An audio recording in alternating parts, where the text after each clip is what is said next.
Hey guys, hope you're all having a great day. So in today's video, I'm going to be taking care of some things that I've been wanting to do for a little bit. I have some annuals that I'm going to put in the ground, some dahlias, some sunflower seeds. I have a California poppy as well, and just taking care of a few other garden maintenance things. I have this greenhouse up there. Oh, you can't even see it because of the sun, but I'm going to be taking that down today because I don't need it anymore for this season. Just taking care of that stuff. So let's take a look at the plants that I have. So I have a mishmash of things on this table here. I have a few dahlias that I got tubers from, and I started them in March or so. I pre-sprouted them. This one is a Cafe au lait dahlia, and then these I got from Home Depot. It was a package where it just said it was like 3 tubers. You could see that there's, 3 plants in here, and then in here I have maybe 2 more plants. And that actually all came from one package. This is, I think, Lavender Perfection, this variety. So there's like 5 plants of those total, and then 1 more plant here. So I have these dahlias that are going to be going in the ground. I'm going to be staking these as well. I have to get stakes from the garden center first, though. Here's a California poppy. This is honestly the only plant that made it through my winter sowing, and it was because I put the winter sowing containers in the greenhouse. If you didn't see an update for winter sowing, it's just because nothing really did well. It was totally my fault. I kind of knew going into it that they would get too hot in the greenhouse if I had like a winter sowing container inside of a greenhouse, but whatever, this made it, so I'm gonna plant this in the ground, and I'm sure that'll look really pretty. This container here is a little interesting. I got this cutting from when I was in a class and we were on a field trip one day. This is a golden curls willow. I basically just stuck it in water. It's been in there for like a month, and you can see, because there's actually a little bit of mold, which is disgusting, but you can see that there's some roots growing in here. So I'm gonna just put this in a pot. I'm gonna cut back all this dead, because you can see all of this part has died. But this part is still alive. So I'm going to cut it back to probably about here and then see if some leaves will grow from there, and also have that outside because it's been inside the whole time. And then the last thing is I have these 2 types. Oh, very smart. Anyways, so I have 2 types of sunflowers. This one is called Pike's Peak. The other one, I'll just put these on the ground. This is called American Giant Hybrid. This one ends up getting, like 16 feet tall. So this one gets really big, and the Pike's Peak ends up getting about 15 feet. I saw those at Target in like February, and I was like, ooh, I've never seen sunflowers that are actually supposed to get that tall. So I figured I'd try them out. We have a great space that I started in the springtime that is perfect for sunflowers to grow, because I don't really have anything there yet. And I'm not gonna plant too much around there in terms of perennial and shrubs for this year. So I figured we could do some sunflowers there, and I have a few other annuals, like these dahlias can go there. So we have some spots to put stuff this year, which is very exciting. I think that's all I'm gonna include for today. I have a bunch of other things that I wanna do, so I might do 1 or 2 things that I haven't mentioned yet, but we'll kind of see how the day and how the week goes. But besides that, why don't we get started?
so it's actually a couple of days later, but let's take a look at everything that we planted.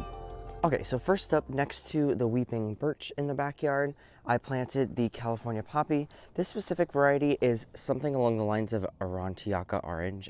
It's a very strange name, but first time I've actually had good success with this. This plant looks great, so it's just here. I have it next to the Rudbeckia and the snapdragons, which, by the way, we have a bunny in the yard that's been eating all of the Rudbeckia. Maybe that's not so bad, but look at this one.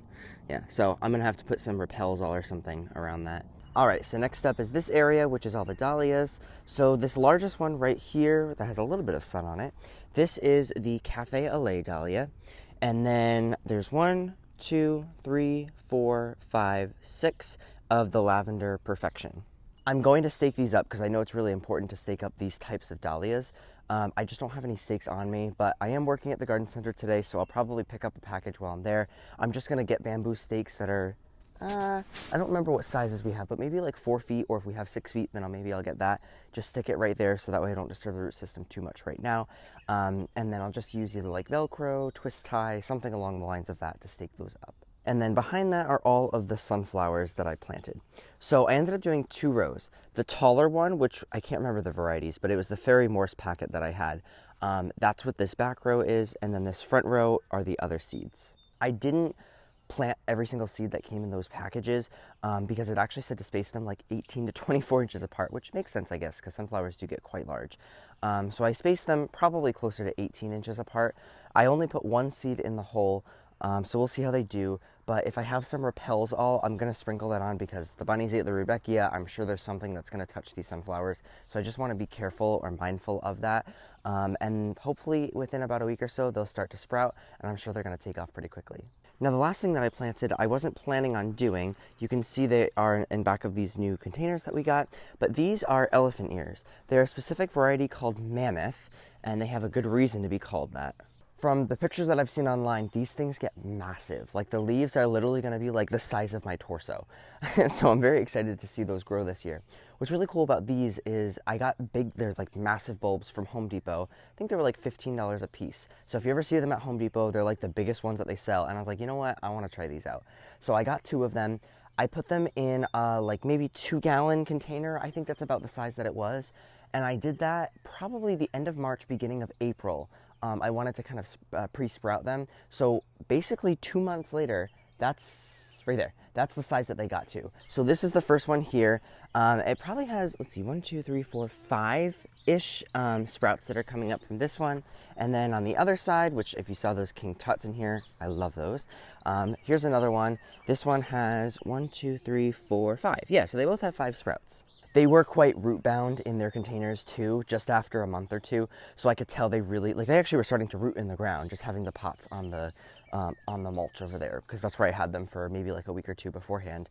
So they were ready to go in the ground. They were just kind of screaming like, get me in the ground, I need to go. So I wanted to make sure I just took care of that right away. But those are going to grow pretty quick. I think I put plant tone in the holes as well when I planted those, just to give them some slow release fertilizer. And I did that with all of them except for the sunflowers. I just figured instead of me trying to fertilize them like once a week with a water soluble or not fertilizing them at all, I put a little bit of composted manure and then some plant tone in there, and that'll just keep them good for pretty much the rest of the season. So that concludes annuals for the season. I'm done with annuals, at least at my mom's house. I might do some stuff at my dad's house because he got some window boxes. I'm not sure if I'm going to help out with that or if he's just going to take care of it himself. But annuals are done here, and I have a lot of really fun perennials and tropical stuff that's going to be going in pretty soon. And by tropical, I mean hardy tropical, so I'm very excited about that. But besides that, hope you guys like this video, and I will see you in the next one.